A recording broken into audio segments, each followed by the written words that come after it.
Okay, let's talk about fascism Yeah. and the accusations of fascism. Because I'm doing a video called "Nobody Loves Fascism More Than I Do," in classic me titling my videos fashion. Um, what does fascist mean, Pisco? Define fascist. So I see fascism as an ideology, a political ideology, first and foremost. So it's a set of political ideas that, and there's an archetype here, where the archetype is Mussolini's fascist state. And just like any category, it's levels of proximity, degrees of proximity close to that archetype being Mussolini's fascist state.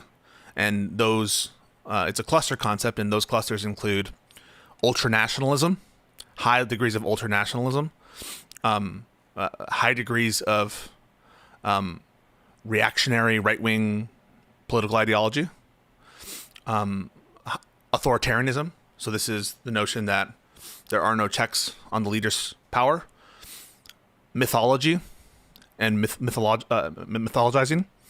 So, basically, either a racial historical myth making. In the case of the Nazis, it's this Aryan racial hierarchy. In the case of Mussolini, maybe Rome, right? This glorious past to go back to, where conspiracy is at the center of that political ideology as well. And ultimately, the exercise of military power domestically and abroad. So it's a political ideology containing those clusters with those various archetypes that I described. And that, I think, is the best way to put it. Percent of people or instances of people getting called fascist nowadays have that definition in mind, you think? I'm not sure. If you had to hazard a guess based on your, I truly don't know. I don't have a is good it sense like, of that kind of polling. okay, tell me, is the overwhelming majority of people getting, like, was Charlie Kirk a fascist? I believe it was. You do believe Charlie Kirk was a I fascist. do. Can you be a fascist and a good person? Um, that's a complicated question. I think the answer is We live in complicated yes. times, Pisco. So, like, Oskar Schindler was a Nazi, and I take whether you're a good person to be some sort of composite of all the things you have done in the past, and so I think it's possible for there to be good fascists, but it's hard. Um, do you have roughly the same opinion on fascism as you do communism? What do you mean by that? Like, like you are they? Do you regard both as bad? Yes. Um, Interesting. All right, so Charlie Kirk's a fascist. Um,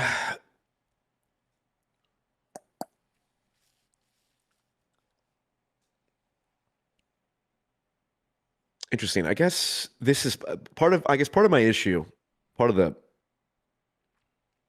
yeah, part of my issue is the term gets thrown around so much, and it describes, I don't know, 40% of the country, let's say, because that's probably the number of people that agree with Charlie Kirk, to to a significant enough extent that he would be called a fascist. What particularly would you what has Charlie Kirk said that would make him be a fascist, you think?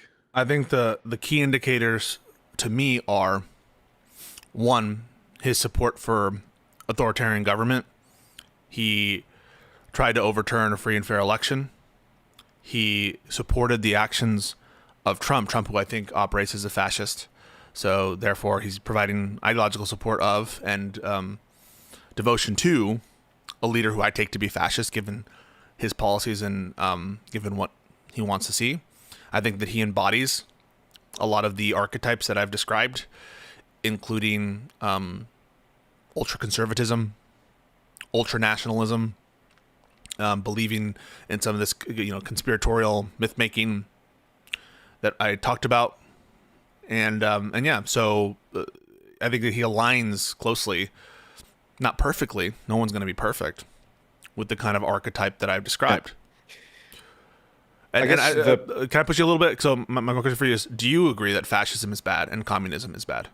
Well, not if it. Is communism bad? Yes or no? Well, hold on. If we're defining if Charlie Kirk is a fascist, then fascism is clearly not as bad as I would have thought. Well, I guess I'll just ask the question clean. I'll ask the question clean. Is communism bad? Yes, by and large, I would say. Is fascism bad? Yes, by and large. Okay, but you're saying But I strongly agree with. Well, but hold on, depend because again, so like, is Bernie Sanders a communist? I don't think so. Okay, but if someone said, I wonder if Ben Shapiro would say if Bernie Sanders is a communist. Probably, he's probably said something like that, right? We don't know. But I'm not sure. Sure.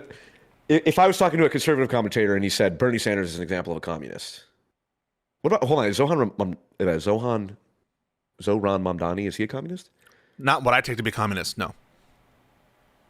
Okay, I know for a fact there's people who call Zohran a communist. There are people but I want to separate if there are people who call him that and whether I think they are. And so when you ask me, is communism bad? I have a notion of communism in my head, and I'm applying that. It's not necessarily... Yeah, so this is what I would precisely point to as the issue, is people get called fascist or communists across the board by different people, and all these words mean different things. And so... Did how I describe fascism ring true to you or not? Did it ring true to me? Or do you agree? We can pick it apart. So, is that what you understand a fascist to be, or something approaching that? Is Adolf Hitler would be a fascist, obviously. Yeah. The Nazis would be fascist ideology. Yes. Is there a reason you didn't want to answer my question? So I asked you a question about my definition I provided, which was, do you think that my definition aligns with what you take a fascist to be? We can go through examples if you want, but I'm just curious. Is there a reason? We're in lawyer mode here. Pisco, we're just talking. I know, but I'm curious if there's a reason you didn't answer it. What was the question? Is your description of fascism ring true? Yeah. Do you think that tracks your meaning of it? I'm not sure. I don't know. Mm-hmm. Because if we're going to use the same word to describe the political ideology of Hitler as Charlie Kirk, it makes the word so vague or it broadens the definition of the word so far beyond, at least how I think many people see it. That it makes it difficult to like. I'm not sure if I track that, because would you agree that Kirk was an anti-communist? Yes. And surely you agree that Hitler was an anti-communist? Yeah. Okay. I mean, does that broaden the term so much that we can't have an understanding of the term anti-communist just because two people who are very different? Anti-communists, to define yourself in opposition of something is much different than defining yourself as a single thing. I'm just saying the mere fact that Charlie Kirk and Hitler are very different, and I agree, they're very different, doesn't mean that they're not both fascists, just any more than it means that they're not both anti-communist. Yeah, but the reason that people throw the words fascist around is because fascist means, like, if I were to say someone like Mehdi Hassan, like the Jubilee thing, you saw that, right? The Mehdi Hassan Jubilee, right? The whole point was like, Mehdi Hassan said, well, actually, the guy self-identified as a fascist, but Mehdi Hassan was like saying, you could say I'm a fascist. The implication there, and I think it's one that most people share, is that fascist by definition equals bad. Like bad, immoral thing we should fight against. And if like, I would say Nazi for sure is that description. I'm assuming you wouldn't call Charlie Kirk a Nazi. No, I wouldn't. But you're talking about like why people would use a term, right? Like why someone might use a term. It doesn't. Does that bear on like what you think the term means? That's the only words ultimately mean what people think they mean. That's the only thing. I understand. I agree that use is meaning, but like, is the reason why one would use a word, is that in your mind defining the scope of what that word means to you? Because I hear this a lot. Yes, 100%. Okay, so because words mean what they mean. So if someone calls someone else a Nazi, there's an intent. There's like, fuck this guy. This guy's a bad person. We need to fight against them. the word fascism is basically used interchangeably with Nazi in the popular discourse. Would you agree with that? I don't think that it's used interchangeably, but I think it's often Really? used in conjunction, but I don't think that they're used interchangeably.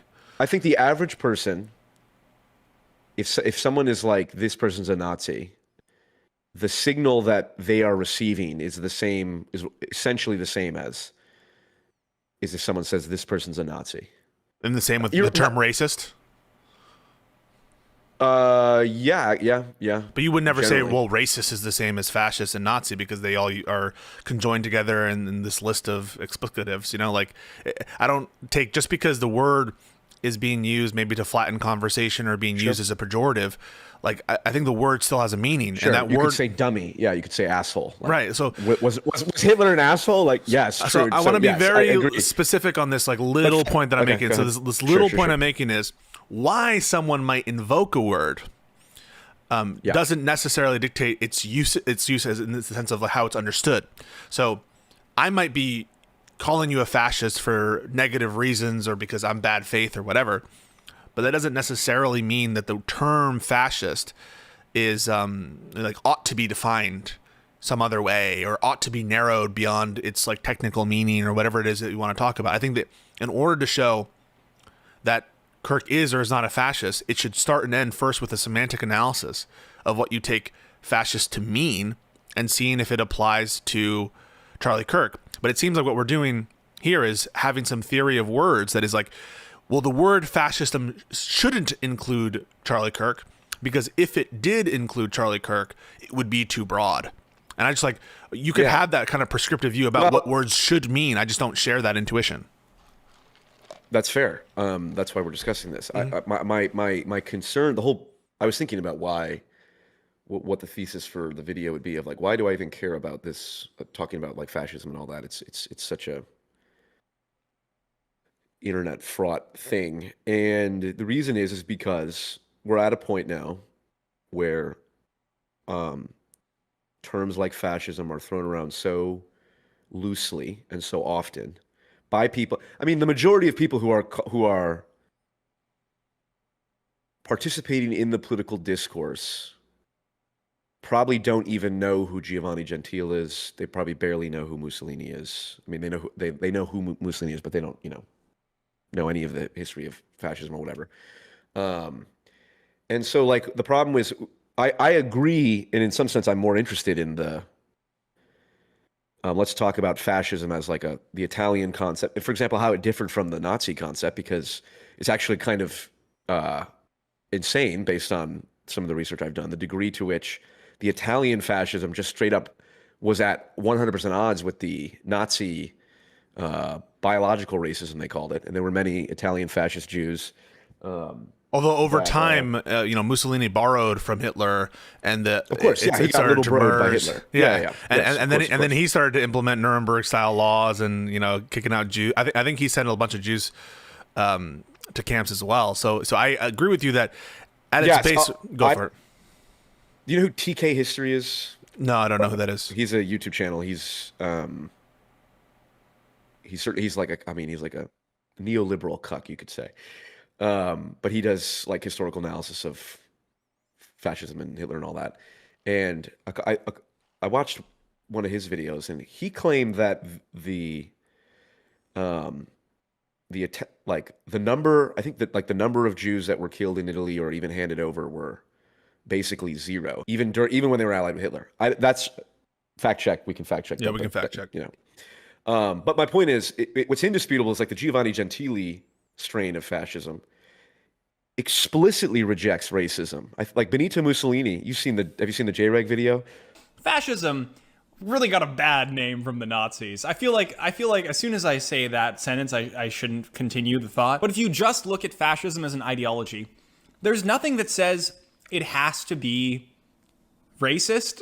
Like, let me read you a quote, okay? I know I'm losing you. Let me read you a quote. Race, it is a feeling, not a reality. 95% at least is a feeling. Nothing will ever make me believe that biologically pure races can be shown to exist today. National pride has no need of the delirium of race. Benito Mussolini fascism inventor, guy that invented fascism in a basement in a garage with just a dream and a couple of guys. This is like the creator of fascism explicitly saying race is mostly gobbledygook. Now, this was shortly before he got little broed into being racist by Hitler, but Hitler ruined a lot of things: the pencil mustache, the Roman salute, fascism as a concept. But like this is my issue of like, okay, well, hold on. If we're going to discuss the ideology of fascism, well, are we going to use the Giovanni Gentile sort of ideological strain of thought, or are we going to use the Nazi one, or are we going to call Charlie Kirk this and all that? It's like there is no consensus on it, and that's a problem, and B, I guess I'm interested because it's so like you asked about communism. It's like communism, as I understand it, and if we're going to use it in the broadest sense, bad form of government, absurd. However, I agree with a lot of what many people who call themselves communists, or at least don't care about the label of communist, say. Like, wealth inequality is a major problem. It's sort of the basis of communism. And like, okay, talking about the third positionist, the Giovanni Gentile fascists or whatever, it's like I agree a lot with people who say like, yeah, we should have a strong national identity. That I do think more that the idea of like a nation of individuals and having our conceptions of liberty and freedom be that of negative freedom rather than positive freedom, I don't think that's necessarily a good model. I do think it's good to have to instead of saying, well, like America is a country of individuals where everyone can pursue their own ends and freedoms. It's like, no, America is one nation with a common destiny. And that is more in the mythological underlying narrative of people who, fascistic in the same way that like, I really think wealth inequality is a real problem that we need to take like strong action to address. Well, that's what communists would say. So it's like, I agree with, depending on how you define fascists and communists, a lot of these people. But the problem is like, well, Hitler's and the Nazis are called fat. And it's like that. We can just clarify our terms, right? Like, so I hear a lot of what you're saying, and I agree with a lot of it. So to the extent that like there are things from various different ideologies that you can agree with, like there are some aspects maybe of the way that communists look at history that you might find it's informative. There are some aspects of public work projects that you might find even like Nazis had a good idea on public work projects, or that communists had great ideas when it came to this or that. So I agree that just incorporating some like good ideas from otherwise bad ideologies doesn't make you the thing itself. And I agree that like there are different strains of thought about what these terms mean, different proffered definitions, but you and I, we can just clarify what we mean by the term. And it seems like there's a desire on your part to get to like the normative, like what fascism should mean. But first, I think we should like talk about what fascism you take to mean, whether or not it should be used one way or the other. Like, what do you understand fascism to be, and does Charlie Kirk fit the bill? What you'll often hear, I think, from certain people who fight on the is Trump a fascist, is they'll say, well, has Trump instituted the Holocaust? Well, has Trump totally ended democracy yet?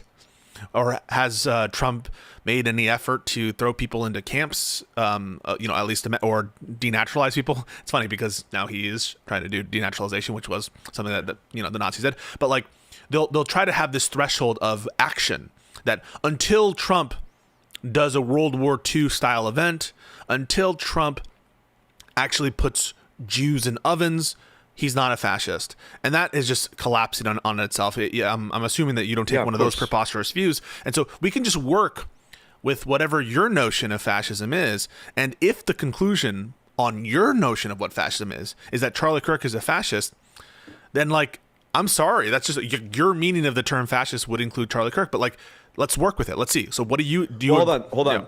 Well, because the reason I've come here is because my primary concern is with how most people use the term, right? We're in a meme war. We're in an ideological civil war, and it is made up of memes being spread around and people arguing over terms. And so the reason I am interested in this topic at all is precisely because I'm trying to gauge and understand and predict like how the language and the discourse is going to evolve, and what the implications that will have for certain ideologies gaining influence over others. Like, for example, the far right, new right, Nick Fuentes type, Curtis Yarvin, even though there's differences there and all that, like I guess my working theory is that because fascism is being used in a very loose way, like Hang on broadly a second. speaking, not by specific No, individuals, but but on the whole. I just want to say, like, there's one conversation of, is it being used in a loose way? That's a claim, right? And until, like, in order to make that claim, I'm just taking that for granted. I don't even want to argue with that about you because I'm observing the discourse for the audience. But understand, in order to make the claim that fascism, the word, is being used in a loose way, you would have to have a self-standing notion of fascism by which to compare and say, well, this is not in line with the. I disagree. How could you? How could you say that? I object. Yeah. I could just come up with I could just make up a word right now. Blork. Blork. And if Blork was used to describe such a broad array of things that had not enough commonality, then I wouldn't need to have a definition for the word Blork. I could just say the word Blork it doesn't signify anything of importance. So when you're saying, okay, so what about the term human? The term human can be applied to every human. Is that a term that is being used too loosely? No, because dogs are not human. Humans very clearly defined by things that dogs are not fascists. Insects are not fascists. Rocks are not fascists. So it's not being used too loosely. Fascist? Yeah, dogs aren't fascist. So do you understand what I'm saying? Like, in order to say something German shepherds are a little so fascistic. loosely is a referential word. Loosely is with respect to something, right? It's loose with respect to its proper meaning. It's loose with respect to. I mean, used in a way that is not productive or not useful. That's what I mean. I think that's the conversation that you're interested in. You're not actually interested in the conversation of, is Charlie Kirk a fascist? You're interested in the conversation of, should we call Charlie Kirk a fascist, regardless of whether he is? Yeah. Oh, yeah. Hold on. No, not regardless of whether. Hold on. I utterly, and you're a lawyer, so this is the opposite of. We have completely different lenses here that we're looking at. Of like, I don't regard. Like I regard it as a. Sorry, can you just give me 1 second? I had just said, and I'm going to listen to what you just said. I just said the conversation you're interested in having. Sorry, that was gross. The conversation that you're interested in having, I don't think is Charlie Kirk a fascist. It's regardless of whether or not, if Charlie Kirk is a fascist, should we call him that, and should we use the term fascist, which is like a normative conversation as opposed to like a descriptive one, which is given a set meaning, is he this? So that's what I'm seeing as your interest has to do with like, what are the effects of calling these people fascists, regardless of whether the term, as properly understood, applies to them. No, because saying regardless of whether or not the term, I'm questioning the idea that the term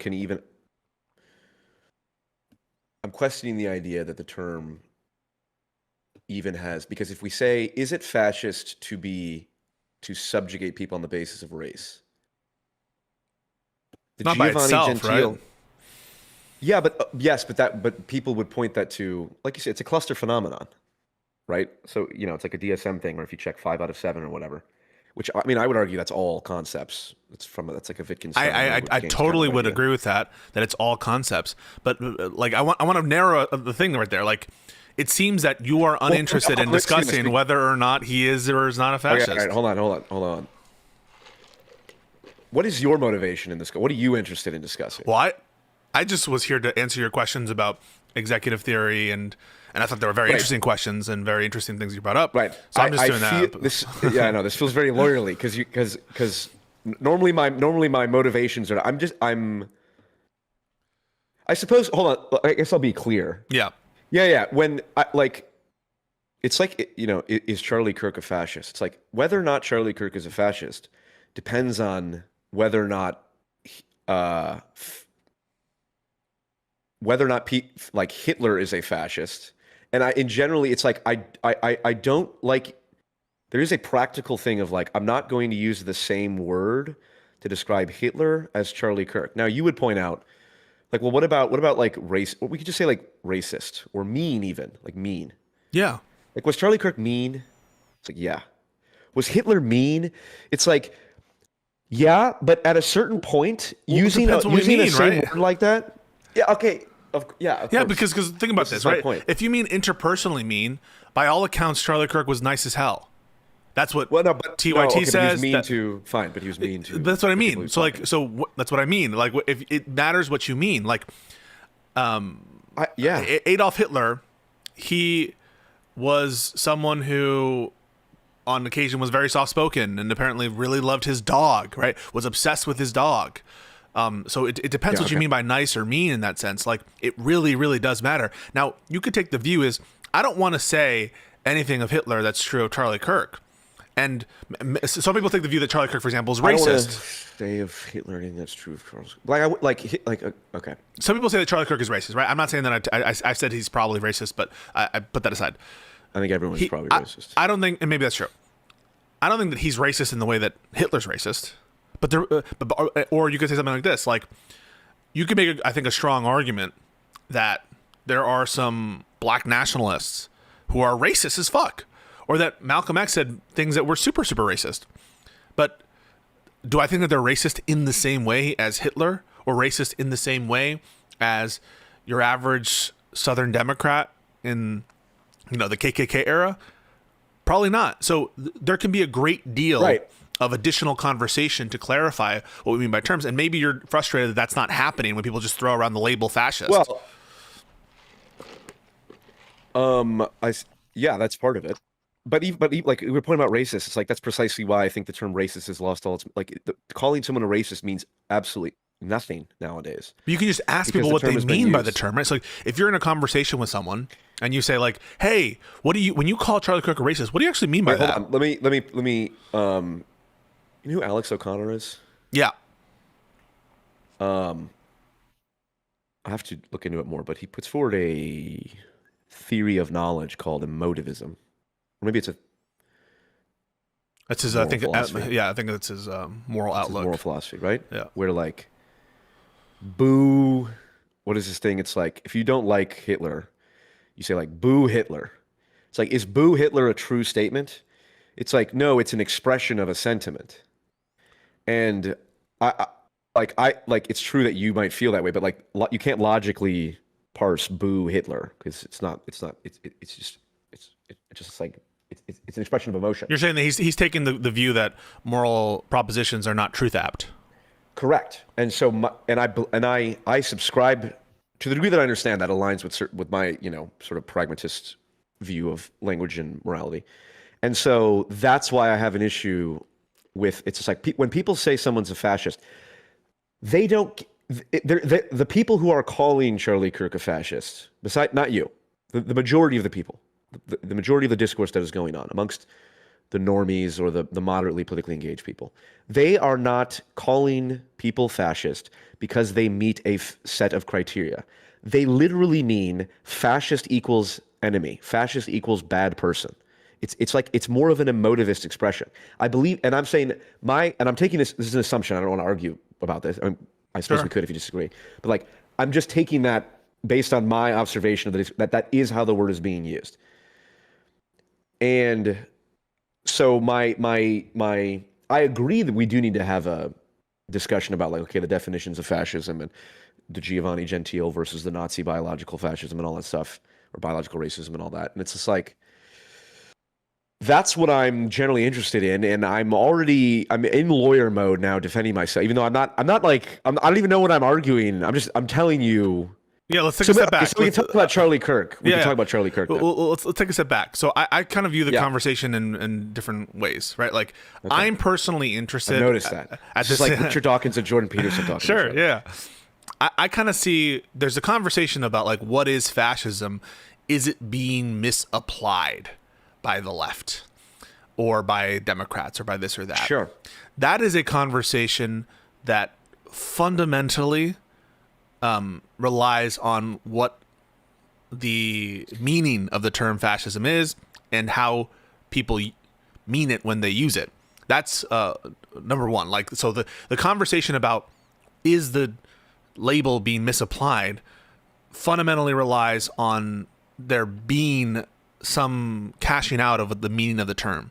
So that's what I just said about the emotivism thing. I don't agree with that. With the meaning of There's word, no meaning. So words have meaning, right? You understand words in order for us to even be intelligible, right? You have to understand the words I'm saying. And whether you're a emotivist or not, I understand emotivism to be related to moral propositions, not necessarily the meaning of a word. Right. Well, right. But meaning is what we define meaning is like. Meaning is the degree to which it has salience to one's behavior and emotion. So if I say boo Charlie Kirk, the meaning is that that person doesn't like Charlie Kirk. If someone says Charlie Kirk is a fascist, well then they're being in my correct, opinion, right? So if you take and I would say Charlie Kirk is a fascist is a similar. okay, for many but people, that's then how they're using it. If you're understanding Charlie Kirk is a fascist to mean boo Charlie Kirk, or I don't like Charlie Kirk, then to the degree that it's making any statement, it's something to the effect of I disapprove of Charlie Kirk. That probably accurately reflects their views, their subjective views. In which case, they're not saying anything wrong, right? So, but my point is, it has absolutely nothing. It almost always has absolutely nothing to do with the degree to which Charlie Kirk exemplifies the Giovanni Gentile, like ideological notion. Well, that's a case, but that's this kind of conversation that you're not as much interested in. What I'm saying is like the meaning of the term fascism. That's a conversation we can have, and then we can get into, well, is it aligning with the historical, technical, or emotivist meaning of the term fascism as you understand it? That's the meaning conversation. Separately from that, I kind of view a potential normative conversation, which is something like, well, we don't care what the term is. We just should just stop using it in this context. But then you're going to have to make the case, which I think a lot of people don't like to make, that we shouldn't call people what they are. Like we shouldn't use terms as they're understood, as applied to individuals. And oftentimes people will say something like, well, if you're a woman, I'm going to call you a woman. I don't care if you want to be called a man. And in the context of the trans conversation. And so we're running up against, if you take the view that people should stop calling Charlie, and we have that normative conversation, then you're running up against, I think... not necessarily saying they should stop calling him that, because it's a helpful marker for me to identify what they believe. Who? You mean the people who are calling him fascist? Yeah. So what are you interested in? Are you interested in the descriptive, like what is fascism? What's the meaning? Is it being misapplied? Or are you in conversation and interested in like the normative question of like, should he be called this? Shouldn't he be?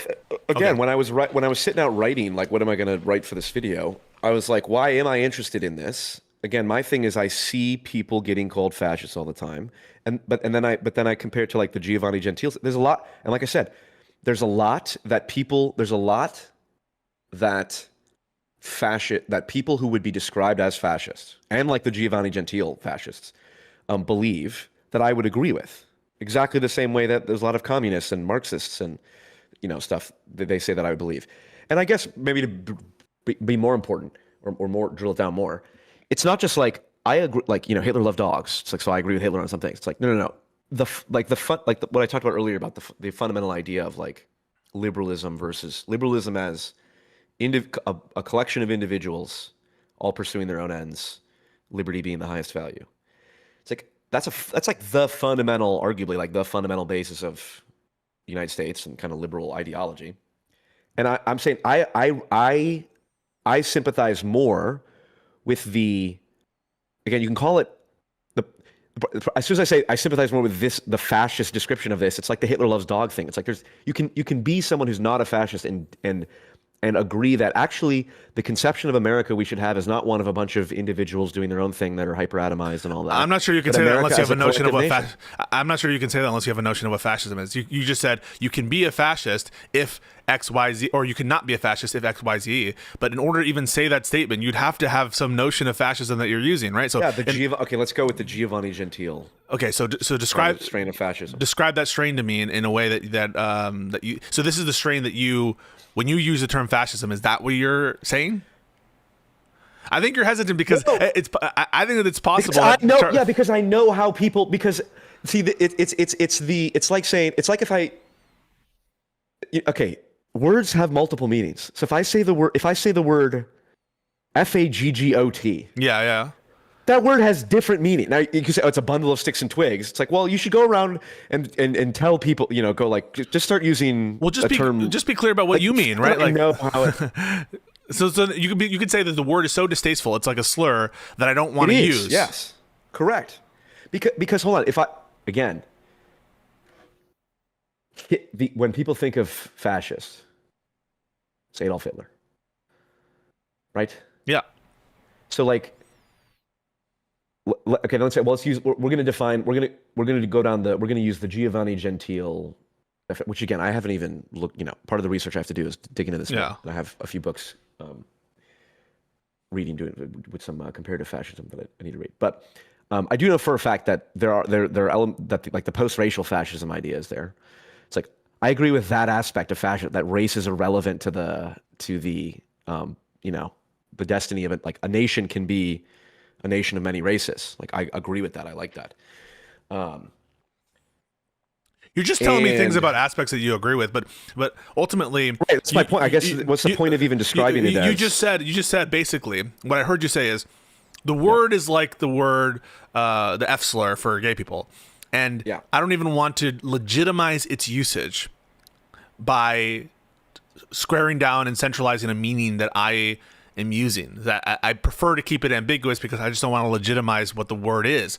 And you can take that view, but I think it's a kind of proprietary view. Not even conservatives take this view. Like, what is a proprietary view mean? That the word fascism is alike those racial slurs that, in their own nature, are kind of like verbal utterances that should be like in and of themselves condemned. You understand what I'm saying? So there are some words that should be condemned. So the utterance themselves, right, like the word usage itself, should be curtailed because of its harmful effects. I'm not saying it should be curtailed. That's what I'm saying. Is like I'm pointing out that's how people are using the term. Wait, now hold on. Okay, hold on. Because all right, we're getting drilled down here. And again, this is very good lawyerly stuff. This is not mine. This is not sure. Maybe we can move to a broader philosophical discussion of like why even care about this. Yeah. Okay. So let's put the fascism aside for a moment, or we'll go by the individual claims or whatnot. At the basis of it, the idea that America is one nation with a common destiny rather than a collection of individuals. What do you think of that? And I don't have like a hardcore definition. You know, I'm asking you like with a common destiny. It depends how loosely that destiny can be understood, but in general, I don't have a problem with that, and I'm sure there's some looseness. If the destiny is something approaching freedom and prosperity, then how about positive freedom versus negative freedom? You're familiar with that distinction? Yeah. I see. I lean more strongly to the positive freedom dimension. I think negative freedom. Okay, we differ on that. Where I think I would more stress negative freedoms. But, I think. Okay, but like, what are we talking about now? Like, it seems like now that there's like this central premise that there's some aversion. And I'm not saying that's a bad thing. Maybe it's the right thing to be averse to it because, there are individuals potentially who could take words that we use and out of context or in context and use them as a justification for something. But tell me if I'm wrong, that I'm sensing some trepidation about clearly demarcating fascism or adjacent terms and getting a proper understanding of their scope. Because if I were to do that, I think that there are uncomfortable entailments that follow. Yeah, and you're not. It's not possible to do that. What do you mean it's not possible? Okay, what do you mean by it's not possible? It's not possible to define a word or understand its meaning? We're having it. I sense you're in lawyer mode right now. I'm not in lawyer mode. I'm really trying to have this conversation. Because we just talked about this. No, but we can stop the conversation about fascism and move on and be like, I don't want to talk about it. Yes, let's do that. Okay. We're getting to the broader. We're getting to the liberal. Okay. That's what I'm asking. The positive freedom versus negative freedom thing. So positive. You're against negative freedom, or you're against positive freedom? No, I think that there's.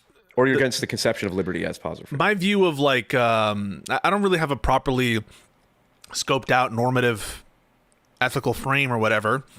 But in general, my intuition is that I care much more about negative freedoms and freedoms from oppression from the government than I do about the government having some obligation to provide for you. That said, I'm like a liberal in the American sense, and so I'm generally in favor of more positive freedoms in the government. For example, having some kind of Medicare for all or universal healthcare system. But I just value the negative freedoms much, much more. Do you think that homeless people who are on the street, strung out on heroin, how should we deal with those people? Depends. In general, I think that certain individuals who are dangerous to themselves and to their communities. No, not. You mean homeless people in general? In general, I think that people have a right to be free from government intrusion, and so merely being homeless, I think, is not a crime in and of itself and can't be under our system. You don't have to dox yourself, but what city do you live in? New York City. Okay, how bad is the homeless problem there? It's bad. Okay, I live in Austin. It's very bad. Like, I walk down the street, and on the bench, just doing heroin. Like, no, just no even attempt to cover it up. Strung out, just all like that, and that's all over. People will just go down an alley and just take their pants down and piss and shit and stuff down the right on the alley. Those people are free from government interference. Yeah. Would it be fair to say that those people are free in the same way that you and I are free? Depends. I'm sorry, I'm not trying to be a lawyer. Depends what you mean by free.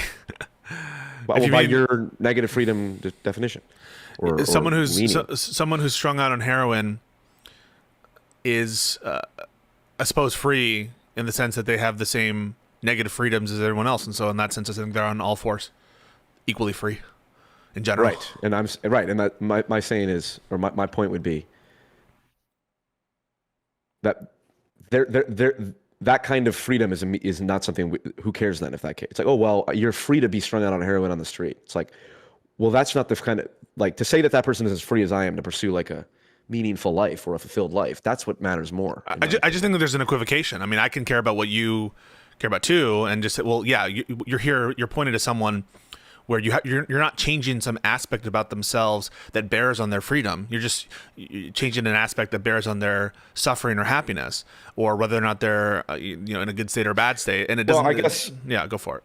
The implication for like the setup of society would be, okay, if the goal is to optimize for freedom, okay, if we're optimizing for negative freedom, then we allow people their free choice to get heroin, and we can set up government things that help them, methadone clinics or whatever, and have Narcan on ambulances and stuff to maximize people's negative freedom. If we're not optimizing for positive freedom, we say we'll just get rid of all of it. We'll crack down on the heroin very hard, and we'll lock these people in like asylums and get them clean and force them to get clean to get off heroin.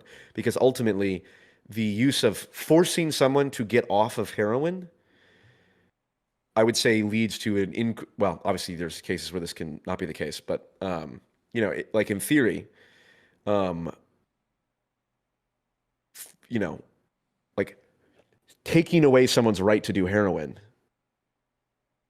arguably can make them better off in the long run, and that would be a conflation between negative and positive freedom. I think it's just a question about like what trade-off is acceptable in any given freedom.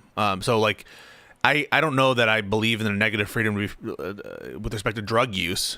I think that the drug use is something that the government can and should regulate, and so I'm not entirely convinced. Well, it's because I don't view that as a fundamental freedom, the freedom to ingest certain substances. Protected by the Constitution? Fundamental? What do you mean fundamental freedom? Fundamental in court, according to my ethical outlook, as well as the Constitution. I don't think the Constitution protects one's fundamental right to ingest mind-altering substances. Constitution doesn't protect the right to play video games, but I'm sure we would all agree that it would be bad to just make video games outright illegal. I'm not sure about that. I think that there's certain expressive activities that are covered. So it's like funny, actually, even as I say that, Yeah. In China, they shut off League of Legends and TikTok like certain hours of the day or certain times a week. I would actually be open to that, of like actually or open to that. I mean, like I'm sympathetic with that sentiment of like maybe the federal government should do things like shut off social media for certain hours of the day or something like that, because it is such a fucking novel, destructive force but it interferes with our freedom. It's like, again, I don't care. And I mean, I agree with you that drugs aren't the kind of freedom, but like aren't the kind of freedom that we should be concerned about. But like, that's just a vibe, though. You're just vibing out on which freedoms are more important than others. Well, again, I'm inclined and sympathetic to the kind of Alex O'Connor view where he's moral subjectivist. I don't really understand this notion of stance independent, objective morality. I'm not approaching it from a stance independent morality. I gotcha. Yeah, no. So I agree. At the end of the day, we're talking about preferences or some kind of standard, and my standard, I think, is not. I'm not going to say it's absolute, but I will say that I think that there are some rights that matter and some right deprivation that matter, and some things that aren't even rights. So I think that, for example, one has a right to certain forms of expression. And we ought to value that. And I can't ground that out into something objective, but it is a value of mine. I think it's one that's embodied also by the Constitution as well. So, at the end of the day, I guess we're just apes uttering to each other and saying what we like, what we don't like. But wow, that's a kind of reductionist view that maybe I'm not. I don't know. You just went down this route of grounding. Okay. This is very anti-lawyer. That sounds like something I would say, but I'm surprised you're the one bringing this up. I'm not. Well, I'm not saying that. I'm asking about the within our totally subjective. I might not be conscious. You might not be conscious. Nobody knows. Blah blah. Whatever. We'll just assume we're here as we are. Geschwaffenfight or whatever. Thrownness. We're here in this moment. We're discussing like positive freedom versus negative freedom. And I guess the way it ties back to fascists is like, well, people could say, oh, it's my earlier point about people getting called fascists sort of broadly. You could say I could very easily envision a scenario where the government, state or federal or whatever, implements some pretty restrictionist measure on something that I agree with. Like, for example, like clamping down on we have a zero tolerance drug use policy on the streets. And, we put them in prisons or asylums or whatever. People say that's very fascistic. You're having the government round up people who, should have the freedom to do what they want. And that's fascistic. I could very easily see a scenario, and I'm sure this has already happened, where people are, called fascists for wanting to deal with the homeless problem in that regard. Now, of course, there's the Brian Kilmeade. The drug problem or the homeless problem? Well, those two are very much related. I think they're related, but they're not the same. And to get to the objection there, I think that there's the fascism accusations have to do with the association with authoritarian government. So, for example, you brought up Brian Kilmeade, his comment where it's just like lethal injection.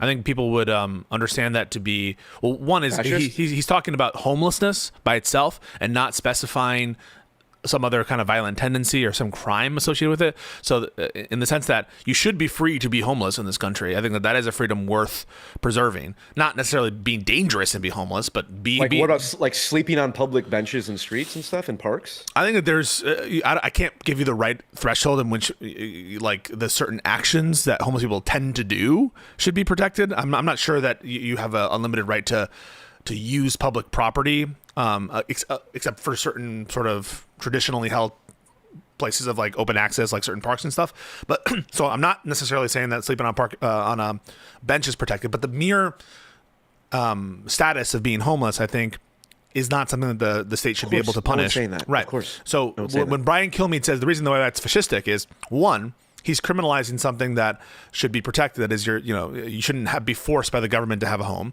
And two, he's suggesting lethal injections, which I would take to be a cruel and unusual punishment for that kind of act. Yes. I thought what Brian Kilmeade said was absurd. And when he said it, I was like, holy shit, that's a fucking deranged line. And I'm glad that at least we're still at the point where he had to come out and apologize. Yeah, but this is this is like to say like, yeah, we should just, like if homeless people are fucking camping out in the park, they're like preventing the park from being used by people for its purpose. They should just be cleared out. I think I get why this relates. I mean, you're basically suggesting, I think this is true, that one's notion of fascism, to the extent that it's indexed to authoritarianism, is going to be indexed on your view of rights. Because obviously what is a rights violation for someone is not a rights violation for someone else. And so an authoritarian, which is one of the concepts contained in fascism, is going to be indexed to a fundamental rights deprivation or a fundamental like institutional violation. And that's going to depend on your view on the proper array of rights and negative freedom. So I understand. I think that's what you're saying, how it relates.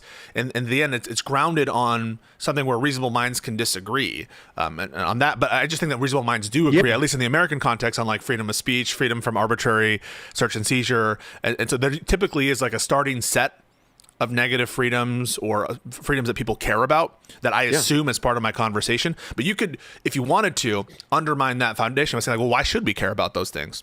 No, I mean, I would agree with some of those negative freedoms as well. But you know, I think the positive freedom conception is,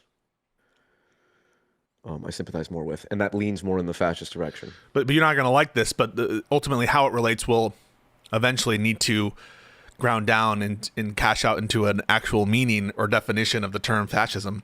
And until you do that, we're not really undermining its application or its potential, whether we should agree with it, right? So in other words, I'm kind of hearing from you that there are two roads to walk down, one in which fascism is good as defined by someone else because it just it's to the extent that it's undermining freedoms, it's doing so in a way that we shouldn't care about those freedoms, or it's not fascism because it's not undermining freedoms that do matter, and so because they're not freedoms that do matter, they're not freedoms at all, and therefore it's not fascistic because it's not undermining freedom. So I think that that's the road you're going down, but I'm not sure, and it's so hard because there's such an aversion to cashing out fascism. And I'm just, can I ask you a question? Why are you so averse to getting clarity on the meaning? Because words mean what people think they mean and how they use it. Agreed. And so you like if we like you and I posited a definition of fascism here. Mm-hmm. No, it's irrelevant. No, it has no bearing on the broader discourse. Would you say that about the term woman? Would I say that about the term woman?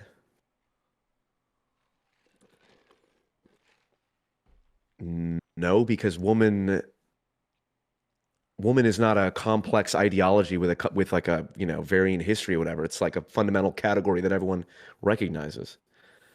Well, but it's the same thing, right? Like words are how they're used, and what people have in their minds when they're trying to communicate things, and people can have very different notions of womanhood, in the same way that people can have very different notions of fascism. One of the notions of fascism that you proposed as the way people are probably using it, and by the way, I don't even necessarily disagree that a lot of people are using it this way, is just to say you are a bad person by calling you a fascist.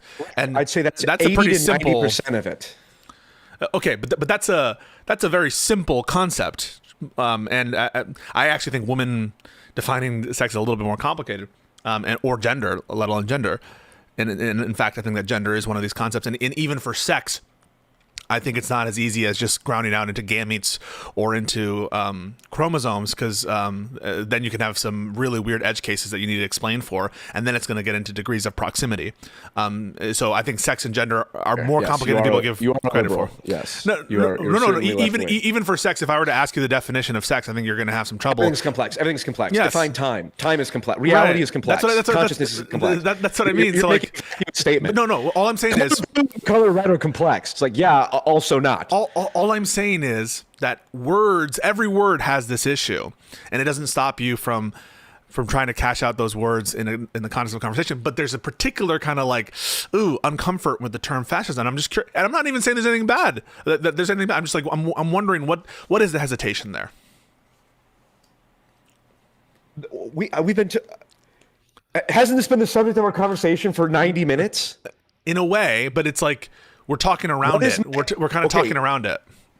What is my hesitation with like agreeing that Charlie Kirk is a fascist? No. Of even getting on the table some kind of notion of fascism,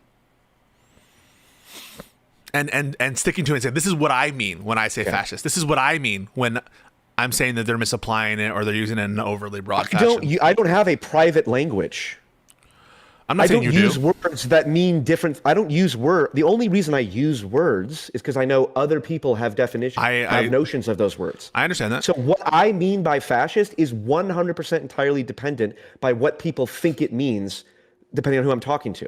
So if I'm talking to a academic who has studied like Giovanni Gentile fascism, okay, not only will we use fascism in a very specific way, we'll use it in a very specific school at a very specific historical place and time. We could do that. I could define that with you right now. We could talk about it.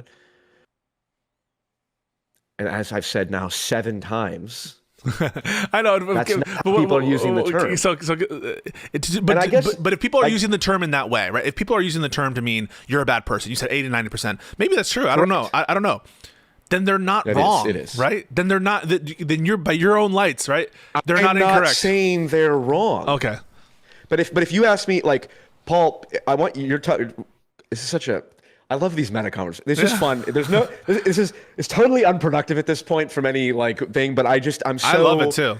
I do too. It's just fucking like, it's just like playing Age of Empires 2. It's the same. It's scratching my dopamine of just doing these things.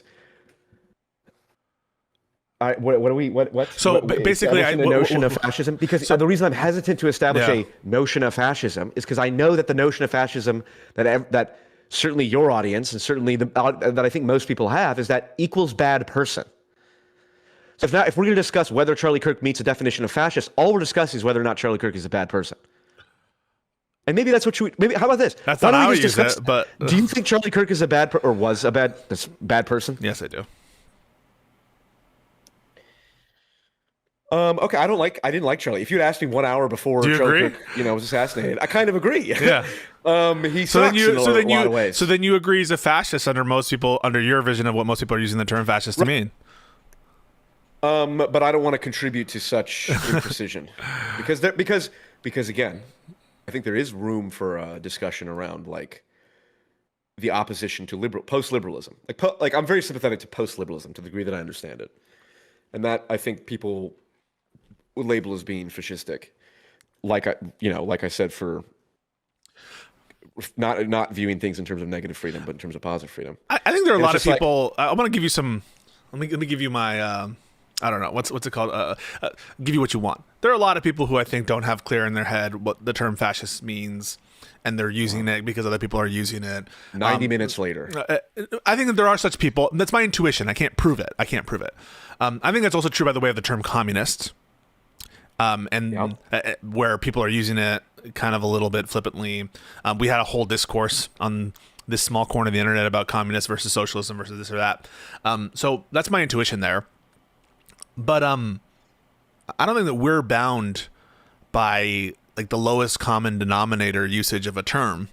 And I certainly am not trying to use it loosely. I'm trying to use it appropriately. The most common usage of the I don't think we are. I think we could apply it in a technical way or an academic way or with reference to some sort of some standard. Who are some fascists that you generally agree with and like? Oskar Schindler is the one that comes to mind, but even then it's just because modern day people that are generally described as fascist that you like. I don't know if I have any. Let me think. I like. I'm positing the definition is fascism equals someone I don't like. So if you can give me an example of someone who is a fascist today, then that's a contradiction. It can't be. I'm asking you. If your view of fascism is not my view, but it's just like the view that you take, which is fine. Okay. Name me a fascist that by your definition of or however you're using the term fascist, got it. Yep. That exists today that you like, and that'll prove to me that you are not using the term in the way that I think most people are using the term. Got it, because there wouldn't be but that's not entailed though. Just because it's logically possible for there to be a person that I like who's a fascist. I'm just we're just having a conversation. No, wait. Asking you, Pisco. Yeah. Who is someone? I don't know if I have such a person, but that doesn't mean that my definition is what you said. That's not entailed. Functionally, it seems to be the same. No, it doesn't. My theory has accurately predicted. No, because there are a lot of people I don't. No, because there are a lot of people I don't like who I don't call fascist. True. Yeah. Well, okay. If your fucking ex-girlfriend is a dick or whatever, like I'm not okay. Yes, but not all. What is it? It's broader than that, right? Like rectangles are squares, but all squares are rectangles. I really don't like Anna Kasparian. I wouldn't call her a fascist. Who is someone that is fascist or that puts forward fascist ideas that you really agree with on things that could be described as fascistic? On things that could be described as fascistic? How about this? What are the parts of fascism that you agree with the strongest? Let me think. I'm gonna clip this, by the way, just so you're aware. The aspects of fascism that I agree with. I take to be. I'm joking, by the way, Pisco. I don't think of all the concepts that I've identified: ultranationalism, ultraconservatism, myth making, authoritarianism. I don't think that there's a single one that I've identified. But I can point to good works by fascists that have been done. Right, like there are public works projects that have been good done by fascists. Aesthetically, there's something there where they have. Who would you rather have, the aesthetics of the Nazis or the? You're saying there's absolutely nothing that fascists like Giovanni Gentile, whatever the fascist intellectuals have put forward that you agree with, like in any, like it's something that is like central to them, not just like Hitler loved dogs type thing. I think that the fact that they stood in opposition generally, or usurping, I wouldn't say necessarily opposition, usurping this kind of landed nobility. So in the context of Nazi Germany, you have the kind of Prussian military class and the Hohenzollern dynasty, where there really wasn't any appetite among them to bring back the Kaiser.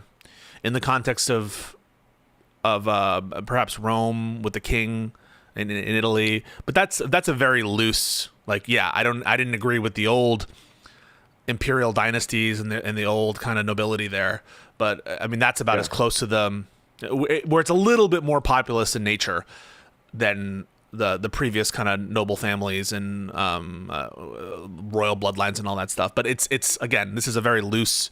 You believe in a strong nation state? In general, yes, I think it's useful. Certainly in the American context. Right. Do you think you should have to speak English to be a citizen? No. ID me. What? So, for example, me? What's that mean? Sorry, I don't know. I don't know what you mean. I think it's Spanish for some. I don't know what it means in English. Wait, I speak Spanish. What did you say? Me. I speak Spanish. You have to tell me. My. Oh, madre mia. Me. Madre Dios mia. mío. Dios mío. Sí, yeah.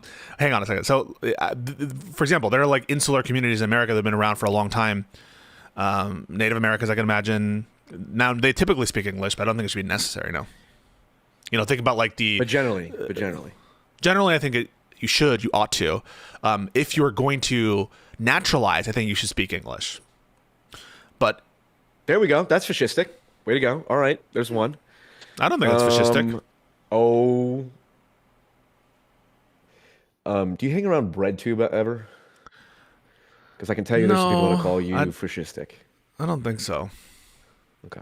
I don't think I do. Unfortunately. Who are the BreadTube people? It's so interesting. Vosh, FD Signifier, Philosophy Tube. Who's the there's a ton of who's that person? Her name is it Natalie? Natalia? Is it Wait, can I ask you a question? Yeah. You are not super tight with the Hassan Piker audience, correct? I don't think I'm tight with the Hassan Piker audience. Ideologically, I forget. I don't mean like. Depends on what. I think that. Are there people in Hassan's audience that would call you a fascist for your beliefs? Is there any evidence? Have you experienced this ever? No, I haven't. Has anyone in Hassan's audience called someone else's belief fascist that you happen to share? And when I mean Hassan's audience, I mean like they've called Destiny a fascist before, because I asked Destiny a question which was like, who would you vote for, Trump or Hassan? And his first answer on one of his views on what I was asking was Trump. And so they did the whole, when you cut a liberal, a fascist bleeds. And I don't think that Destiny is a fascist. So yes, the answer is yes. I do think that. Pisco, one of the things that I continually am reaffirmed for myself is just truly how incompetent I am. Because I could have just led with cut a liberal and a fascist bleeds as like the meme that fundamentally exemplifies my point about people getting called fascist. But I don't know that I disagree with you that sometimes fascism is overused. And certainly if you say is it overused by like lefties, I think the answer is probably yes. But like that's not a disagreement, right? Like that's the disagreement about like whether there's a people misusing the word. But that misuse of the word relies on a shared notion of what the word actually means, right? So like it's impossible to say that the lefties are misusing the word without knowing what the word means, or having or describing what we mean when we use the term and whether it's being misused. So even me saying, right, like, oh, the lefties are misusing it to apply to destiny, that relies on me having a notion of what fascism is. And I couldn't say that if we were relying, because if they were just saying what you said, which is that they're just describing a bad person, then I would be saying they're not misapplying it. They're correct that Destiny is a fascist if what they mean by fascist is this is a bad person, and I'm sure that they think that Destiny is a bad person. You know? Yeah, okay. I understand your. I'm sorry. I understand your philosophy of linguistics, and we just disagree. I'm not trying to be difficult, man. And I really love this conversation. I do too. That's why I'm entertaining it. It's like I said, it's like golf or Age of Empires. It's just, even though it's arbitrary in some sense, there's just something fun about it. So would you call anyone today a fascist? Would I call anyone today a fascist? It depends on the context. Like, it's like, would I ever describe someone as toxically masculine? Depends on what my goals are. If I'm trying to appeal to anyone of any level of, like, if I'm trying to appeal to the kind of person, who is actually like misogynistic and kind of, leans into the Andrew Tate direction, I probably wouldn't use the term toxically masculine, because it's such a loaded term that caused me to lose credibility. A neo-Nazi. Would you call a self-described neo-Nazi a fascist? Yeah. Oh yes. Oh yeah. There's people that have swastikas on their neck. Okay. Those people are Nazis. But like, it's like snowflake. It's like, would I call people snowflakes? Even if I do believe that there are people who are like emotionally weak, it's like I would never use the term snowflake, because as soon as I do, it signals that I'm operating in a linguistic framework that is used by people whose ideology I do not share. So like I would never even I don't because I don't believe there's any utility for what I'm doing, I wouldn't call Charlie Kirk a fascist, I don't think. Even if you fit your notion of fascism by your favorite notion of fascism. My favorite notion. Whatever the meaning is. Okay, again, this is for the reasons that we have different linguistic philosophies just fundamentally. Yeah. So because I operate in a certain linguistic philosophy, which is words mean whatever effect they have, whatever notion comes to mind in the person who listens to that word from the speaker. That's it. There are no objective meanings to words independent of anything. Yeah, but you're hesitant for Charlie Kirk in a way. You're hesitant in a way with Charlie Kirk in a way that you're not with the neo-Nazi. You just said, of course I would call a neo-Nazi with swastikas a fascist. Correct. Yeah, because the fucking neo-Nazis have fucking swastikas on their fucking neck and say, we fucking... But you didn't have this, you didn't stop and pause and be like... I don't think Charlie... Yeah. Yes. Okay, all right, fair enough. I'll tell you exactly why. Because some 50% of people like Charlie Kirk and agree with Charlie Kirk. So for me to call Charlie Kirk a fascist would be to signal, hey, I'm as simple... my analysis of Charlie Kirk is as reductionist as the Hassan people who say scratch a liberal and a fascist. And this, I think, is the ultimate. What I think is the sticking point. What you just said is because some percentage of people agree with Charlie Kirk, I am not going to call him a fascist. In other words, it's no more. Well, that's what it feels like. No, that's not what I said. All right, help me out. I said because in order to fulfill my goals, which are communicate with people who are Charlie Kirk sympathizers, calling him a fascist would prevent me from being able to reach them in ways that I think are valuable. Right. So because I want to reach them, I'm not going to call him a fascist, even if he is. No, because you're sneaking the even if he is thing. No, that's what you. Even implies No, it doesn't. that there is a fixed definition of fascism. The fact that so many okay, But that applies to the neo-Nazi with the same force as it does Charlie Kirk. And the only difference there between the difference there is that the most of the population doesn't agree with the neo-Nazi. And so that's the difference. So the only thing that I'm changing, like the whole language and philosophy stuff is the same. Pisco. Yeah. Yes, words mean what most people think they mean. Yeah. So if half the country likes Charlie Kirk, and it's like, okay, well, Charlie, I'm going to call Charlie Kirk's a fascist for sure. Charlie Kirk's definitely a fascist, whatever. It's like, I become as one-dimensional and stupid as the people saying scratch a liberal and the fascist. So the Germans, I'm not going to operate in that linguistic framework. The Germans in Weimar Republic who were calling Hitler a fascist, they were stupid because 50% of the country seems to like this guy. Well, they probably should have come up with a better way to address Hitler than fucking just call him names. Wouldn't you agree? Whether they should have or not isn't the point. My whole point is calling people names is a fucking useless way to contend with their ideas. And that's all we seem to do nowadays. Oh, this person's a fascist. We can rule them out of the conversation. Scratch a liberal fascist bleeds. We just can ignore them. I mean, this is the whole problem on the left is like the Democrats have too many people in their party who just think that fucking Kamala Harris is basically a fascist or whatever. So when Trump called Kamala a fascist, what'd you think of that? I liked it as much as when Kamala called Trump a communist dictator. Did you see that?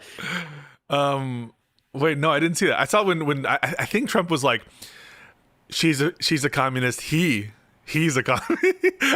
I think Trump called Kamala Harris a man. I could be wrong about that. I bookmarked this. I'll just send it to you.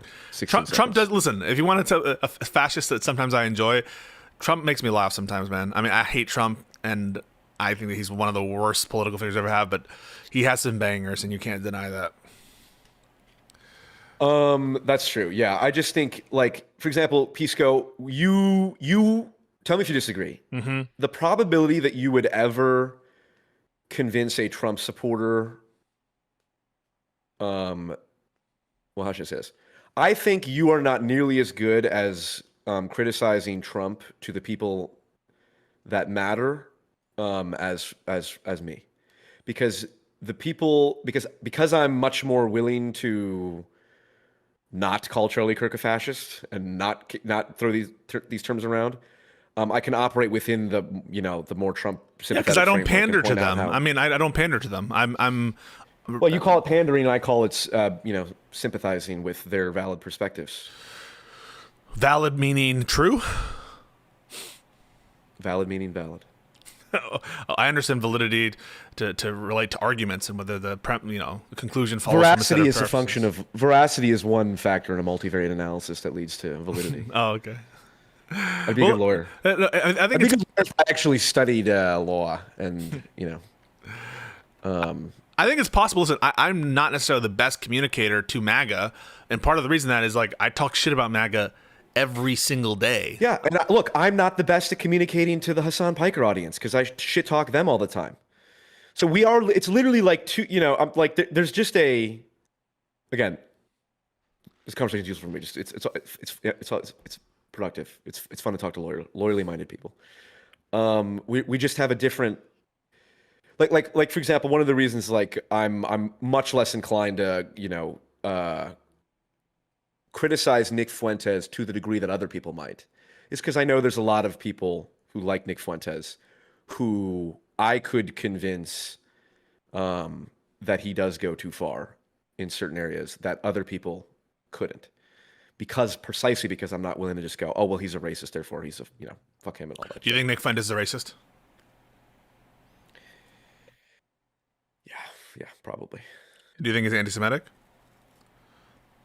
By any normal person's definition, yeah. But yours? Yeah, sure, yes.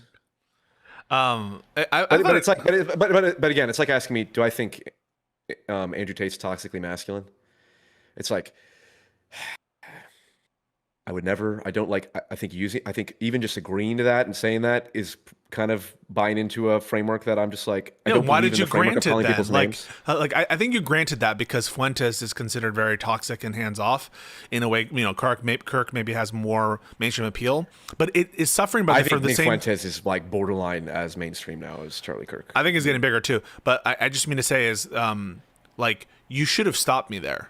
You should have said, I'm not going to call him anti-Semitic because how am I going to communicate to his audience to convince them of my ways? Maybe I should. Maybe I should stop accepting it. This is why I suck at debate, Pisco, because I just accept everyone's frames because I'm such a nice guy. But I would just And say be answer the honest. questions. But you answered that question that where you were like, yeah, I mean, I have a notion of anti-Semitism and I think probably meets it and under most normal people. But you weren't willing to do that with Charlie Kirk. And I think that has to do with your intuition about which one would carry more opprobrium for yourself. Now, I could be wrong about that, but I think that if you were to say, listen, I don't want to talk about whether Nick Fuentes is an anti-Semite, people, you're seeing, you're like, oh, people are going to accuse me of being anti-Semitic. I agree. Yeah. So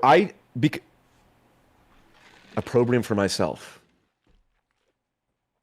I communicate in a way to try and reach certain people. I think have much more appeal to right-wingers than you do. So what you call opprobrium, it's like, well, you don't want to use toxic masculinity because if you don't use toxic masculinity, people will call you, well, you must like Andrew Tate or something, or misogynistic. It's like, you can frame it that way. I think it's fucking ridiculous. Yeah, but you just threw Nick under the bus. You called him racist, probably racist. He doesn't self-identify as racist. He says Christ teaches us to love all people. I think he does. I think he just says it doesn't matter. I watch America First. I could just lawyer you up here and just say define anti-Semitism, define racism, define all that stuff. Well, I was asking your people notion. think they mean.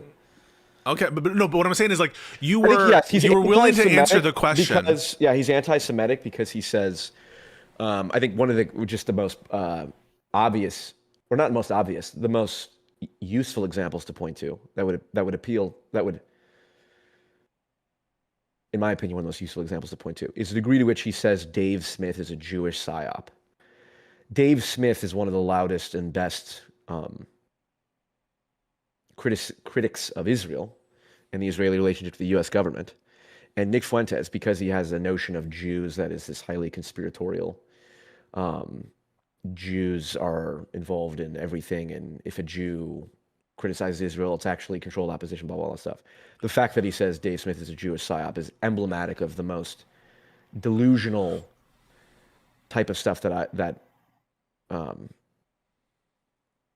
think would be fairly described as anti-Semitic.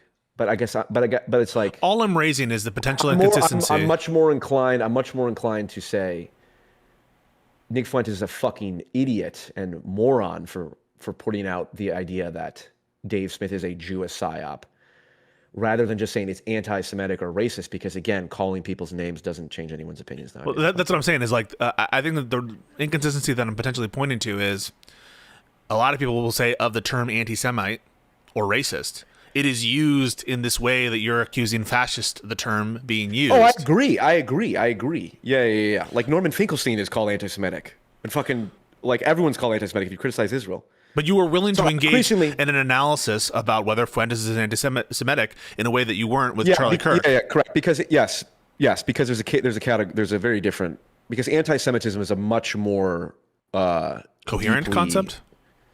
No, but I would say it's more fundamental to the average person than the ideological notion of fascism. I don't understand whether there's something can be more fundamental without understanding what fascism is. Like to say something is more X than this other term, you would need to know what that term means, right? It's like no. Calling someone a racist or an racist and anti-Semite are like fundamental moral categories in Western civilization. How do you know fascism isn't without knowing what it means?